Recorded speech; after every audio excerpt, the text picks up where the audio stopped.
Welcome to Jalen and Jacoby. We have the honor of having Ryan Hollins in for Jalen Rose. Thank you so much for doing the show again, Ryan, one of our favorite co-hosts. What's up, brother? Anytime. Thanks for having me. Thank you so much for doing it.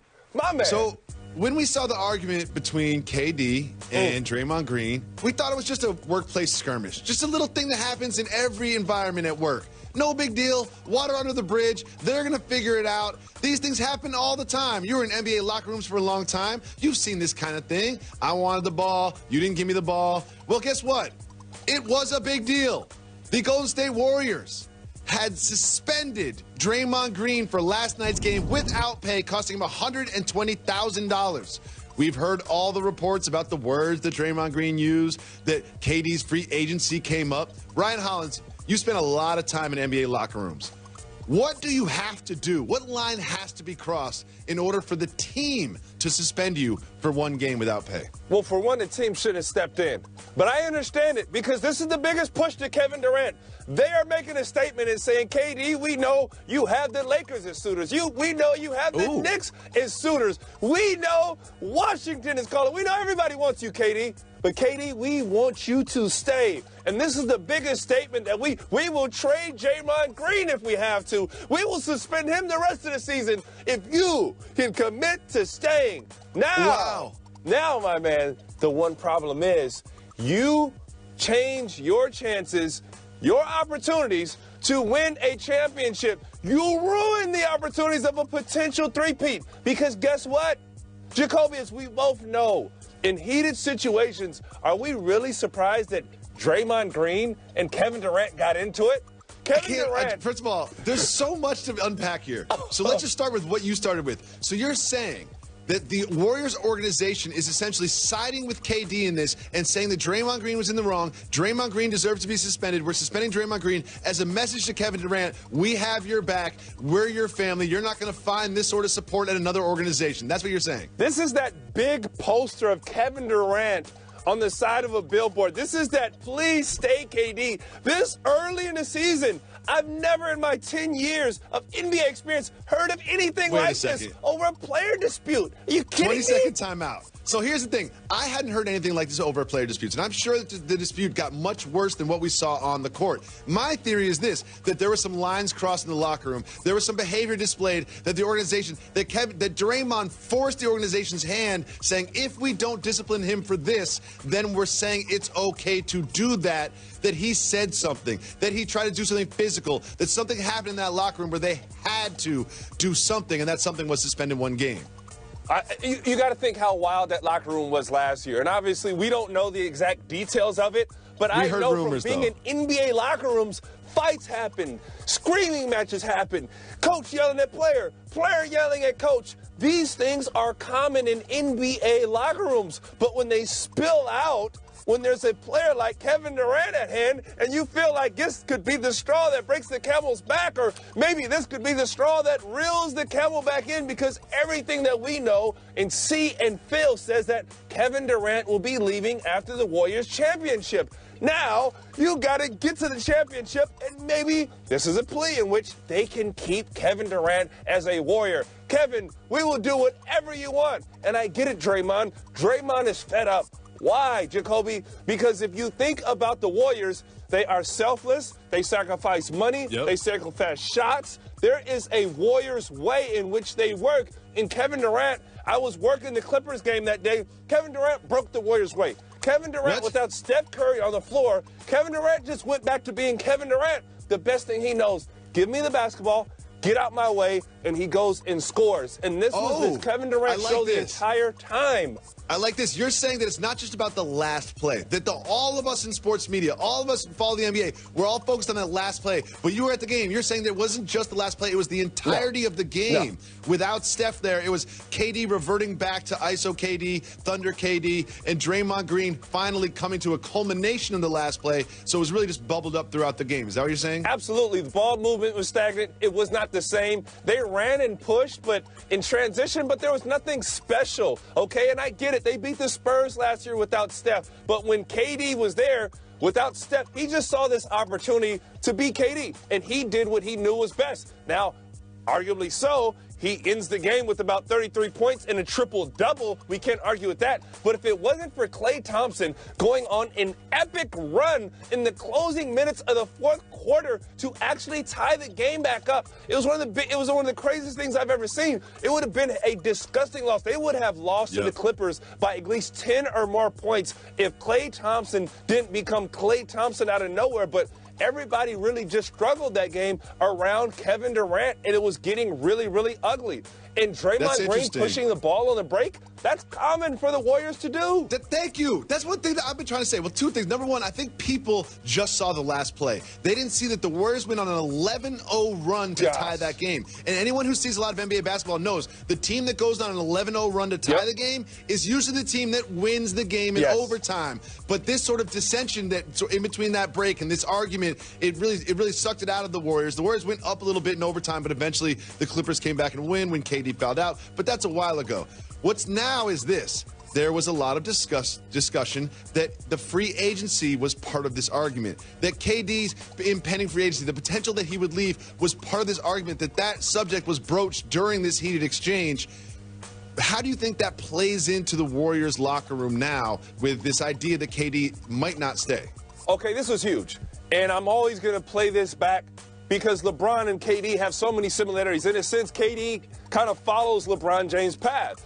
And when I went to and played for the Cavaliers, once LeBron James had left, there was this big frustration that we had kissed LeBron's butt for the entire year, and we did all these things. Everybody was so nervous about LeBron. Don't mess it up. Don't be the reason he leaves, okay? The media guy, the equipment man, the other players, the organization. And then LeBron leaves.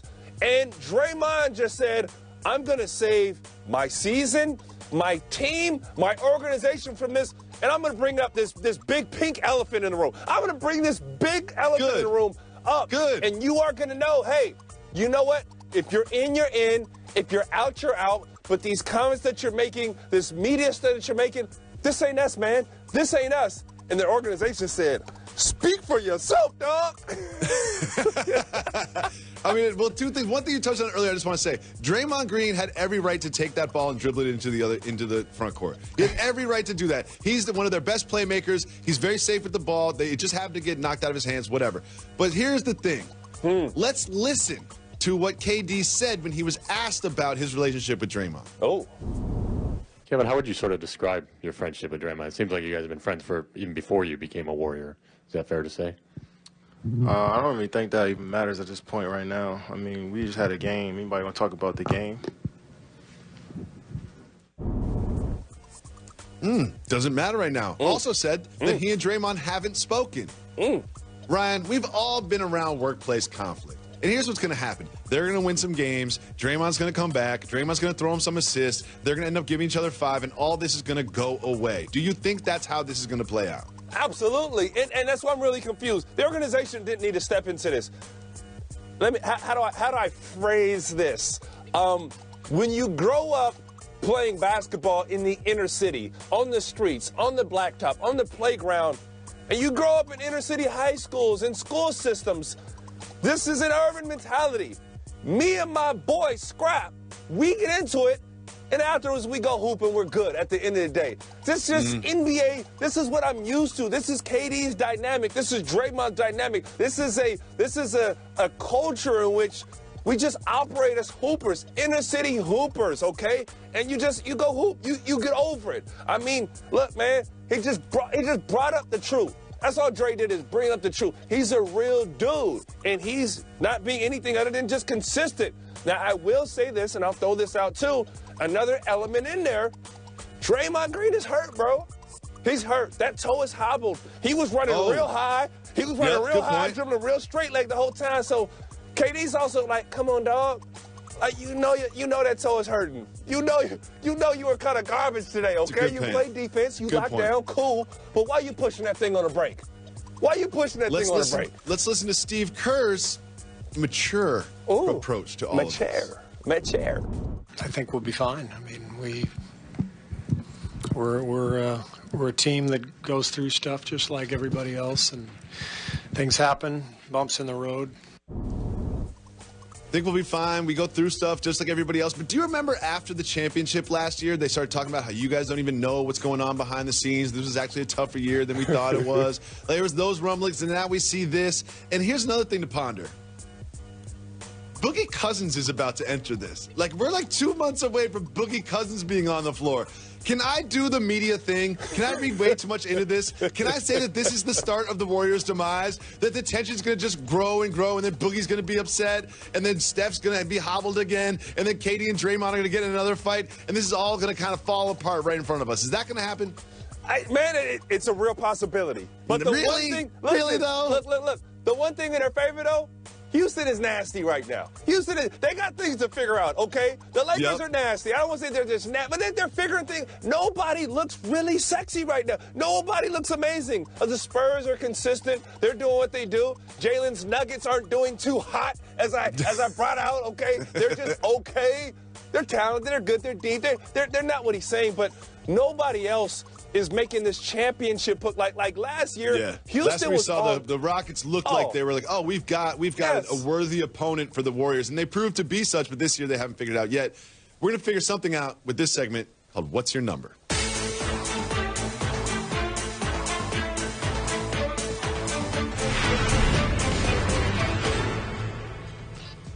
Two men are trying to make a trek across Antarctica with no support. It is 921 miles. It takes about 65 days. Ryan Hollins, what is your number to take the 921-mile trek across Antarctica with no support? How much money does it take for you to say yes and commit to it? 921 mile. So I could die doing this. Oh, you could definitely die. Me and you going across Antarctica. I'm gonna say, I'm gonna go 900 million. 900. I was thinking, I'm thinking a billion. I was thinking a billion. A billion, and I would need like 4 years to train for it. Like, what is your number?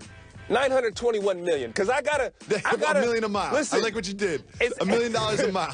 As an former NBA player, we get incentivized by the most silliest things. You know this, Jacoby. I could be making $10 million.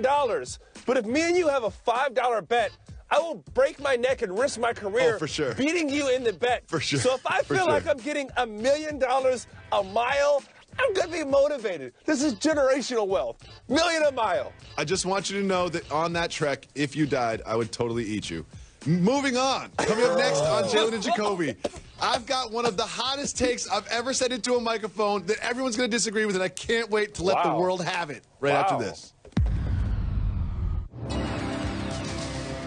I ran cross country for 4 years in high school. There were some things that happened during cross country that I'm not necessarily proud of. You cheated! We used to push down the opponents of the other team. You were a cross country goon? Jalen Rose, you're a bad person. You're a bad person. You're listening to David Jacoby and the Charles Oakley of cross country, Jalen Rose.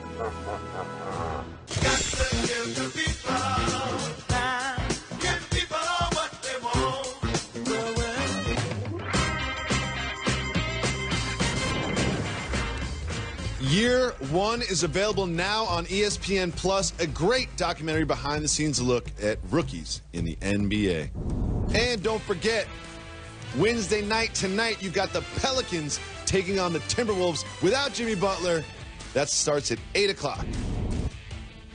And after that game, big game between the Blazers and the Lakers. The Blazers, nobody looking, have been off to a very hot start. We'll see if LeBron and the Lakers can continue their winning streak against the Blazers.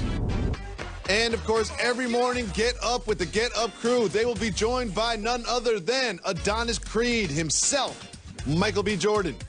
He owes Greeny an apology. Find out what that's about tomorrow at 8 a.m. on Get Up. Welcome back to Jalen and Jacoby. Ryan Hollins.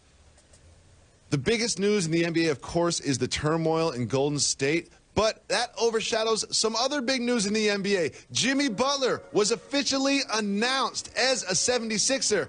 And, of course, everything is perfect before he takes the court, before he really enters the locker room. But at the press conference, he was asked about some of his turmoil and conflict in locker rooms past. Let's hear what Jimmy had to say. I love my teammates. I don't think there's too many of them that'll tell you that I'm a bad teammate. I think that I'm an incredible human being, teammate, and I'll show that to the guys that are here. Ryan, I also think that I'm an incredible human being. I think I'm an incredible. It's just my opinion. You can't disagree with me about my opinion. What do you think about Jimmy saying that he's an incredible teammate and an incredible human being? Jimmy may be the worst teammate of the last decade, okay? Oh, God. But Jimmy's an acquired taste. I'm sure there are guys that love Jimmy. But if you're not on that love Jimmy side, you're way on the outside.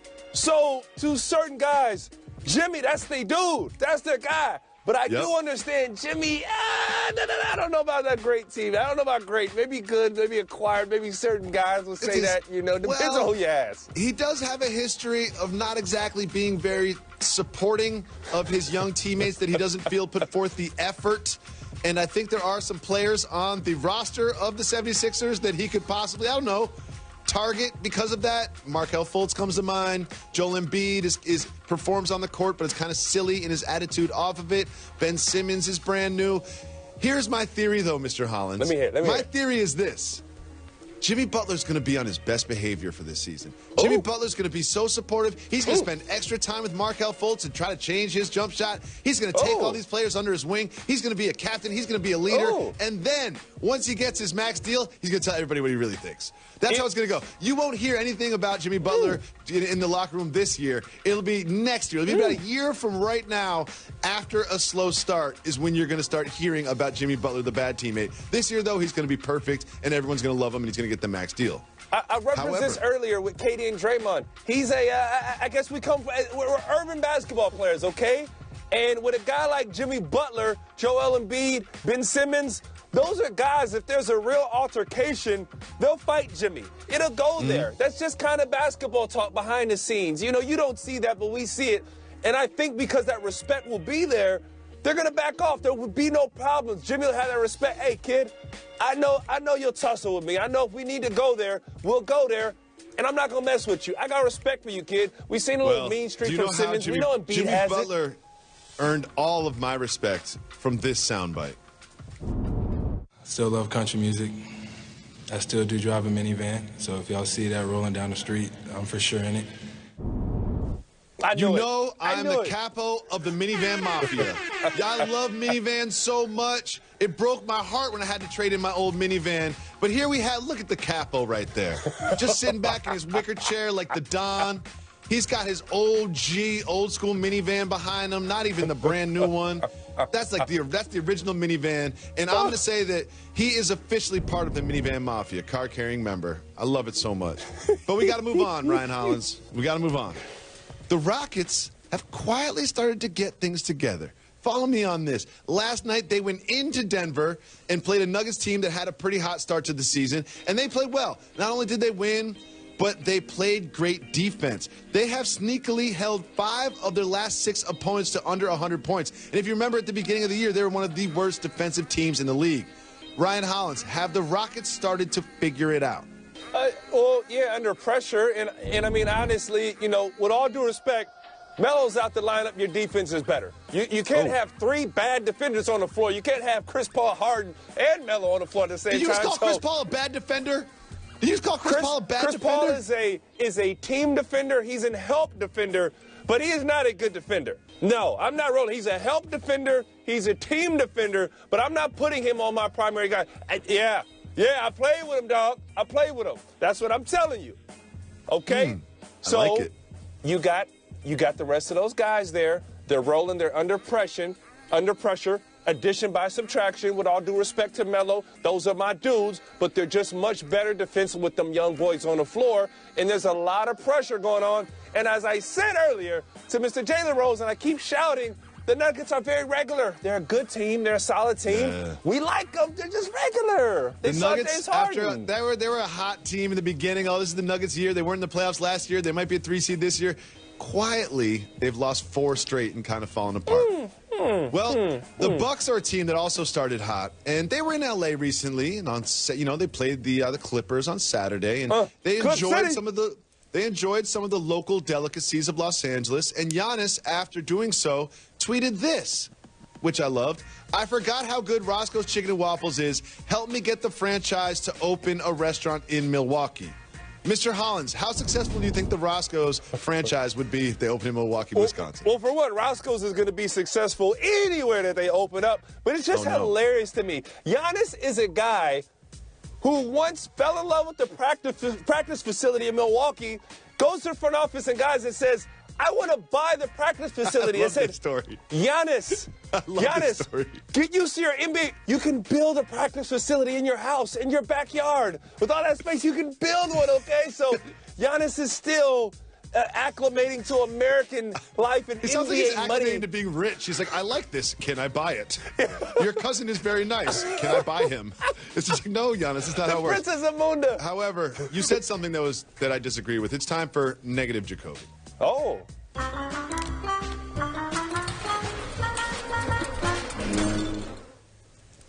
Ryan, I have to say something that comes from my heart. You can't disagree with me about the way that I feel. I feel that chicken and waffles is wildly overrated. Wildly overrated. I love fried chicken. I love waffles. I don't want fried chicken in the morning, and I don't want waffles in the evening.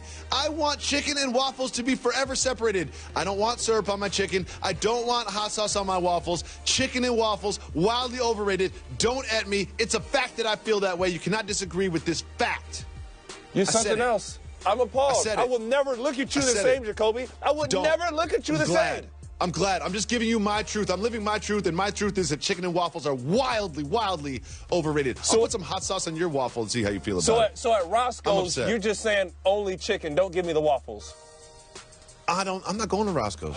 I'm not. Oh, I'm not. God, come on, Coming up next, DeAndre Jordan's teammates are upset with him. We'll tell you why after this. Oh, Highland. Jalen and Jacoby is brought to you by Ram Commercial. Built to serve.